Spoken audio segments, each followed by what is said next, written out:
ঐতিহাসিক গোলকগঞ্জৰ ওটাৰ সন্ন্যাসীৰ ধামত যুগ যুগ ধৰি চলি আহিছে ফাকুৱা দৌল উৎসৱ আৰু দুদিনীয়াকৈ মেলা।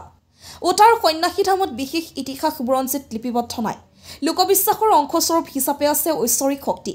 ৰাজ্যজুৰি চলিছে দৌল উৎসৱৰ ব্যাপক উৎসাহ। ওটাৰ সন্ন্যাসীৰ ধামত দৌল উৎসৱ পালন কৰিছে গোলকগঞ্জ, গৌৰীপুৰ, ধুবুৰী, শলমাৰী, নালিয়া, আগমনী, তামাৰহাট আদি বিভিন্ন অঞ্চলৰ লানিচিগা ভক্তৰ ভিৰ পৰিলক্ষিত হৈছে। প্ৰতি বছৰে ফাকুৱা অথবা দৌল উৎসৱ উপলক্ষে উখল মাখল ৰাইজৰ লগতে গোলকগঞ্জৰ ওটাৰ সন্ন্যাসীৰ ধামত হাজাৰ হাজাৰ ভক্তৰ সমাগম হয়। শ্ৰীকৃষ্ণৰ দৌল উৎসৱৰ লগত সংগতি ৰাখি বাবা সন্ন্যাসীৰ আশীৰ্বাদ লৈছে আৰু লক্ষ লক্ষ ভক্তৰে উদুলি মুদুলি হোৱাৰ এক পৰিৱেশ পুনৰ আহি পৰিছে। উল্লেখ্য আছে, এটা সময় আছিল মহৰ গাড়ীৰে বিবাহস্থলীত গৈছিল যদিও কিন্তু ঐতিহাসিক ওটাৰ সন্ন্যাসী বাবাক শ্ৰদ্ধাৰে স্মৰণ নকৰিলে কোনো দৰাঘৰীয়াই গন্তব্যস্থানত যাবই পৰা নাছিল আৰু গোটেই ওটাৰ অঞ্চলতেই উৰে নিশা ঘূৰি ফুৰিছিল। তেতিয়া আধ্যাত্মিকতাৰ যোগেদি শ্ৰী শ্ৰী সন্ন্যাসী বাবাৰ উপাসনাৰ জৰিয়তে এই ব্যাধিৰ পৰা তেওঁলোকে মুক্তি লাভ কৰিছিল। পূজা আৰু সকামৰ জৰিয়তে লোকবিশ্বাস অনুসৰি সন্ন্যাসীৰ ধামত ভক্তসকলে চাকি বন্তি জ্বলাই নৈবদ্য আগবঢ়ায়। দৌল পূৰ্ণিমাৰ লগত সংগতি ৰাখি গৌৰীপুৰ, ধুবুৰী, গোলকগঞ্জৰ সমীপৰ এই ওটাৰ সন্ন্যাসী ধামত উদযাপন কৰা হয় দৌল উৎসৱ। ইয়াৰ মহত্ব হ'ল সদায় হোলী পূৰ্ণিমাৰ দিনাখনেই মন্দিৰৰ মূল দুৱাৰখন খোলা হয়।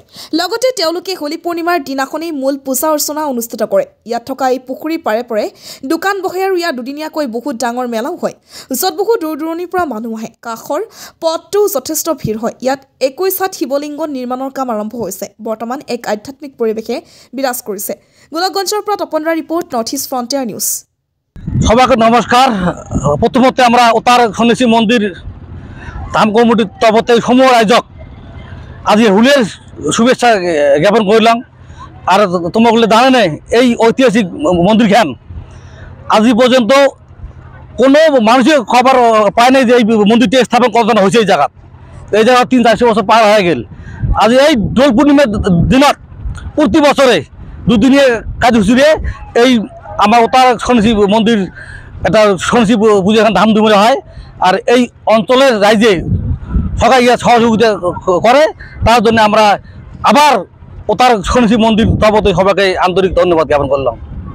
ধামের সন্ন্যাসীর বিষয় অতি পুরনো সন্ন্যাসীর ধাম আমি না জানো, কিন্তু কিছুদিন আজিতে আমি প্রায় 15-20 বছর ধরিয়া আর 4 বছর ধরি মই প্রেসিডেন্ট হয়ে আসো।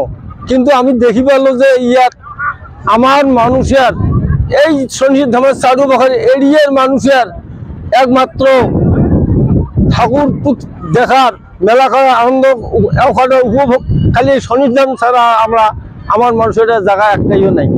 গতিকে মুই এইটুকুই কামনা করো যাতে এই সন্ন্যাসী ধাম খান আমার আরো বৃহৎভাবে জায়গা করিয়া আমার এই চারুপাশের এলাকার মানুষের সুবিধা হয়। এই পূজাখন হল বহুত ঐতিহাসিক পূজা। ইয়াত ধরক 400 বছর মনে হল এইখন মন্দির মানে ইচ্ছা দেওয়ার। আমার বহুত মানে দাদা খুড়া মানে ইহঁতেও মানে পূজা কৰিছে। তাৰপিছত আমি আহিছোঁ, হয় নহয়? আৰু ইয়াত হাজাৰ হাজাৰ ভক্তৰ সমাগম হয়। আপোনালোকে চাইছে কিমান মানুহ ইয়াত আজি আহিছে। 40-50 হাজাৰ মানুহ সমাগম হয়। ধৰক মেলা অনুষ্ঠিত হ'ব ইয়াত, ধৰক মানে মেলা হয় 2 দিন।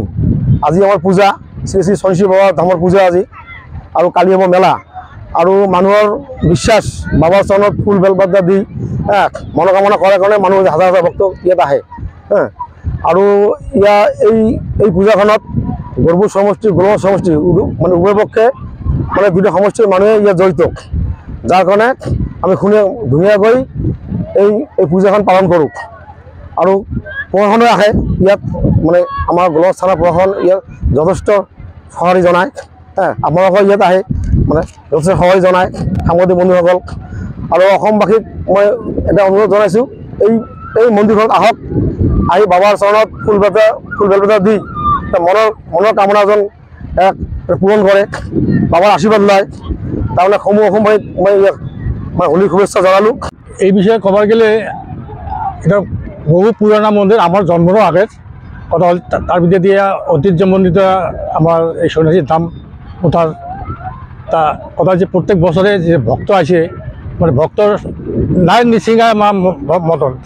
এই বছর তার থেকে অল্প বেশি ভাব দেখা যায়।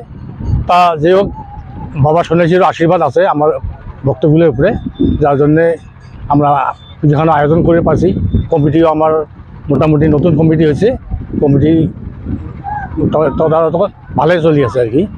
তো যেই হোক, আমার আশা করি এমন করেই আরও যুগ যুগ থাকুক মন্দিরখানের ঐতিহ্য, আমরা এটা কামনা করি।